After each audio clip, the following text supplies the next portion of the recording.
नमस्कार, मैं डॉक्टर रवि राय आप सभी दर्शकों का हार्दिक स्वागत करता हूं। प्रिय दर्शकों, आज हम चर्चा करने वाले हैं जन्म कुंडली के 12वें भाव के बारे में। पूर्व में हम प्रथम भाव से लेकर के एकादश भाव तक चर्चा कर चुके हैं और हमने जाना कि इन भावों से संबंधित कौन कौन सी चीज़ें महत्वपूर्ण हैं। और आज इस क्रम में जन्म कुंडली का 12वां भाव।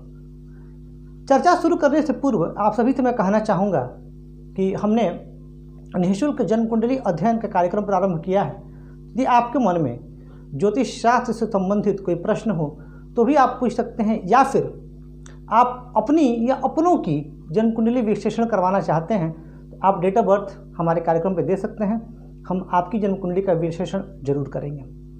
आइए चर्चा प्रारंभ करते हैं। देखिए, मैंने आपसे हमेशा कहा है कि शास्त्रों में छठे भाव, 8वें भाव और 12वें भाव को दो स्थान माना जाता है। यानी ऐसा माना जाता है कि यहाँ पे जो ग्रह स्थित होंगे वह अच्छा परिणाम नहीं देंगे, या इस भाव के जो स्वामी हैं ये जहाँ स्थित होंगे ये अच्छा परिणाम नहीं देंगे। अच्छा, एक और चीज़ मैं आपको यहाँ समझा दूँ। ये जो 12 अंक जहाँ लिखा हुआ है यह जन्म कुंडली का 12वां भाव है। अब चूंकि मैंने यह मेष लग्न की जन्म कुंडली ली है तो यह मेष लग्न के लिए यहाँ 12 अंक आया है। हो सकता है कि आपका लग्न कुछ और हो सकता है तो आपका लग्न अगर यहाँ मीन लग्न हो तब यहाँ 1 अंक आ जाएगा। तो आपका लग्न कुछ भी हो सकता है, लेकिन हाँ, जो 12वें भाव से संबंधित चीज़ें हैं वो नहीं बदलेंगी, वो वही रहेंगी। अब 12वां भाव कहा जाता है व्यय भाव।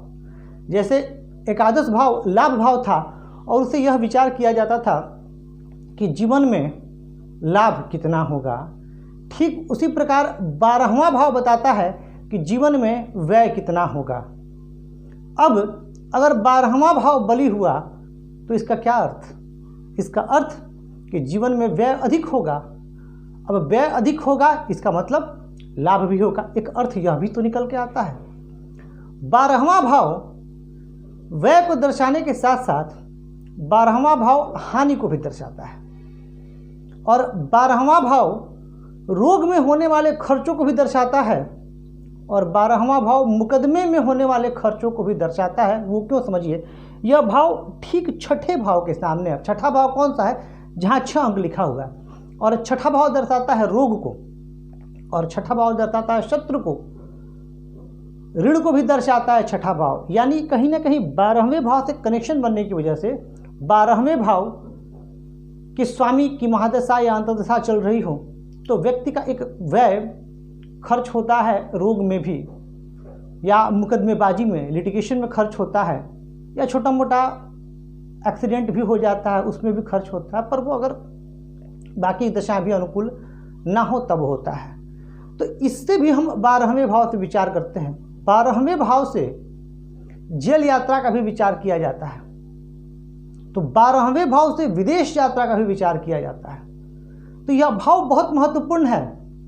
प्राचीन ग्रंथों में विदेश यात्रा को शुभ नहीं माना जाता था। यानी अगर कोई धन कमाने अपने देश से दूसरे देश में जाता था तो उसको बहुत अच्छी बात नहीं मानी जाती थी, लेकिन आज के समय में NRI बनना, विदेश में सेटल होना एक सम्मान की बात हो गई है, गौरव की बात हो गई है। तो हम इसका विचार भी 12वें भाव से करते हैं। यानी अब आपको लग रहा होगा कि यह जो 12वां भाव है, 12वां भाव सिर्फ अशुभ नहीं बल्कि शुभ चीज़ों को भी दर्शाता है। 12वां भाव दर्शाता है मोक्ष को। तो 12वां भाव कहीं ना कहीं धर्म से भी कनेक्टेड है। तो 12वां भाव भोग विलास का भी भाव है। तो बहुत सारी चीज़ों को यह भाव समेटे हुए है, और 12वें भाव से कुछ बहुत अच्छे योग भी बनते हैं। जैसे अगर विपरीत राज्यों की मैं बात करूं, अगर 12वें भाव से विपरीत राज्य लगता है तो यह एक श्रेष्ठ योग है, और 12वां भाव फिर बहुत शुभ होता है। उस परिस्थिति में 12वें भाव में यदि शुक्र स्थित हो जाएं तो व्यक्ति के जीवन में 4 चांद लगा देते हैं। क्यों? इस कारण को समझिएगा। शुक्र को कहा गया है भोग का कारक। शुक्र एक ऐसे ग्रह जो व्यक्ति को सांसारिक सुख देते हैं, ऐश्वर्य देते हैं, जीवन में भव्यता देते हैं, जीवन को सुंदर बनाते हैं। शुक्र प्रभावित व्यक्ति जीवन को एक अलग ही अंदाज में जीते हैं, यानी फुल ऑफ लाइफ, जिंदा दिल होते हैं। अब शुक्र यदि कहीं जन्म कुंडली के 12वें भाव में स्थित हो जाए तो ऐसे व्यक्ति काफ़ी ऐश्वर्यशाली होते हैं। यह शुक्र की सर्वाधिक शुभ स्थिति कही गई है, क्योंकि भोग का कारक ग्रह यदि उसी स्थान में जाकर के स्थित हो जाए तो बहुत शुभ माना जाता है। तो 12वां भाव से सिर्फ डर जाना और 12वें भाव को अनुचित कह देना सही नहीं है। अब मैं आपको एक और बहुत अच्छी बात बताता हूं जो आपको कम मंचों पर मिलेगा।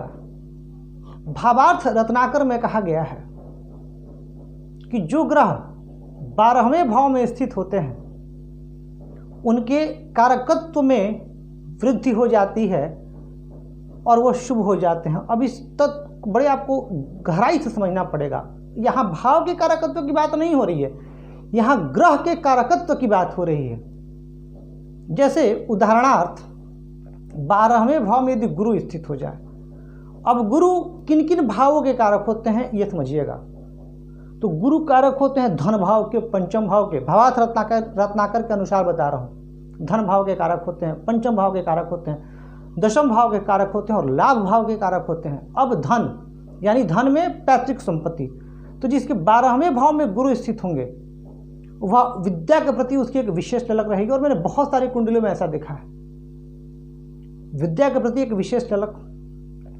पैतृक संपत्ति से भी व्यक्ति बढ़िया रहेगा, क्योंकि गुरु दशम के भी कारक हैं। तो ऐसे व्यक्ति का जीवन में मान सम्मान भी बहुत रहेगा, ख्याति भी बहुत रहेगी, उसको लाभ भी मिलता रहेगा। और उदाहरण है मेरे पास, उदाहरण इसलिए बात कर रहा हूँ, कई लोगों की जन्म कुंडली पर मैंने यह शोध किया। हाँ, अब 12वें भाव में स्थित होकर के भी उन ग्रहों पर विशेष पाप प्रभाव नहीं होना चाहिए और वह ग्रह डिग्री और अंश बल में अच्छे होने चाहिए। यह नियम तो देखिए हर भाव में लगता है और यह 12वें भाव में भी लगेगा। शुक्र का मैंने बता ही दिया। ठीक उसी प्रकार यदि 12वें भाव में चंद्रमा स्थित हो जाए तो माता सुख में वृद्धि कर देंगे। चंद्रमा चतुर्थ भाव के कारक माने गए हैं, सुख समृद्धि दे देंगे, जमीन जायदाद का सुख दे देंगे। और यह भावार्थ रत्नाकर का सिद्धांत है जो कि कई मायनों में बड़ा ही सटीक देखा गया है। तो 12वां भाव एक और चीज है, यदि लग्न और द्वादश भाव में स्थान परिवर्तन हो जाए तो ये जीवन में संघर्ष तो दे देता है, निसंदेह व्यक्ति के संघर्ष को बढ़ा देगा, लेकिन यह विदेश यात्रा भी करवाता है। 12वें भाव में यदि केतु बैठ जाए और केतु शुभ हो तो व्यक्ति बहुत आध्यात्मिक होता है और आध्यात्म में उच्च शिखर को प्राप्त करता है। अच्छा, एक और चीज बताऊंगा। 12वां भाव चूंकि व्यय का भाव है, अभी इसको जरा नोटिस कीजिएगा। आमतौर पर पापकर्तरी योग का लगना शुभ नहीं होता है। अब पापकर्तरी कब होता है? जब किसी भाव के दोनों तरफ पाप ग्रह स्थित हो जाए। जैसे ये दसम भाव है, एक एग्जांपल दे रहा हूँ आपको। अब दसम भाव के इधर भी यानी नवम भाव में भी कोई पाप ग्रह हो, जैसे शनि हो और एकादश में मंगल हो। ठीक उसी प्रकार ये 12वां भाव है, अगर लग्न में मान लेते हैं शनि है और एकादश में मंगल है तो यह क्या बन गया? यह बन गया पाप कर्तरी। 12वां भाव किस चीज में आ गया? पाप कर्तरी में। तो जब 12वां भाव पाप कर्तरी में आता है, और यह प्रैक्टिकल तौर पर मैंने नोटिस किया है, तो व्यक्ति के व्यय पर भी अंकुश लग जाता है। तो कई बार कई योग जो कि बुरे योग भी होते हैं वह शुभ योग में तब्दील हो जाते हैं।